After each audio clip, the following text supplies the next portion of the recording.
శ్రీ గురుభ్యో నమః. హరి ఓం.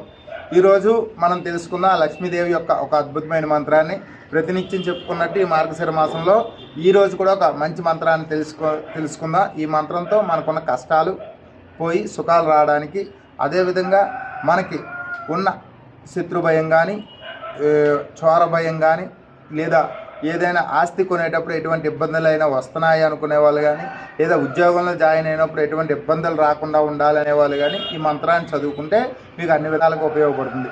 ఈలోపు మీరు ఏం చేస్తారంటే వీడియోని లైక్ చేయండి, అలాగే ఛానల్ సబ్స్క్రైబ్ చేసుకోండి. చాలామంది చేసుకోవట్లేదు, సబ్స్క్రైబ్ చేసుకోండి. ఇలాంటి మరిన్ని విషయాలు మనం చెబుదాం. ఈరోజు మంత్రం అందరికీ చూసే చదువుతాను, అక్కడ ఇస్తాను, మీరు కూడా చూసే చదవండి. ఇబ్బంది ఏం లేదు. చూసి చదవడం వల్ల తప్పులు లేవు. తప్పులు లేకుండా చదివితేనే మనకి మంత్రాల్లో కానీ అనుష్ఠానంలో కానీ సిద్ధిస్తుందన్నమాట. అందుకు తప్పులు లేకుండా చదవాలి.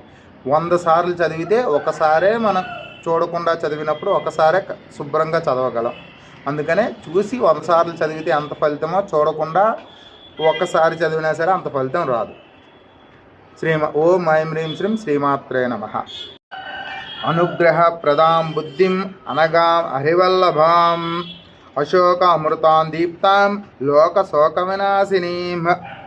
మనకి చాలా శోకంలో ఉన్నాం, ఇబ్బందుల్లో ఉన్నాము, చాలా కష్టాల్లో ఉన్నామంటే అమ్మవారికి తదేకంగా మనమే అమ్మవారే మన ఇంట్లో ఉన్న ఆడపడుచో లేకపోతే అత్తగారో అమ్మ అనుకొని సాష్టాంగ పడిపోయి మన కోరిక అంతా చెప్పుకొని మనం అమ్మవారి సరెండర్ అయిపోయి, నువ్వు తప్ప నాకు ఇంకెవరు దిక్కు లేరు అని చెప్పి అమ్మవారి దగ్గర మనం సరెండర్ అయిపోతే మనకి అమ్మవారే తీరుస్తుందన్నమాట. అందుకు ఉదాహరణ ఈ మధ్య ఒకసారి మనకి పూరిలో జరిగింది. అలాగా మనం సరెండర్ అయిపోవాలి. నువ్వు తప్ప నాకు దిక్కు లేరు, నువ్వే ఇంత ఇబ్బందుల నుంచి నన్ను రక్షించగలవు అని చెప్పి సరెండర్ అయిపోవాలన్నమాట. మరోసారి మీకోసం. అనుగ్రహ ప్రదాం బుద్ధిం అనగాం హరివల్లభాం అశోక అమృతాం దీప్తాం లోక శోక వినాశినీం. ఈ మంత్రం అద్భుతమైనది. ఆవిడే మనకి మనలో ఉన్న లోకంలో ఉన్న శోకమంతా విముక్తి చేసేది ఆవిడే, అలాగే అమృతం ఇచ్చేది ఆవిడే, అశోకిని ఆవిడే.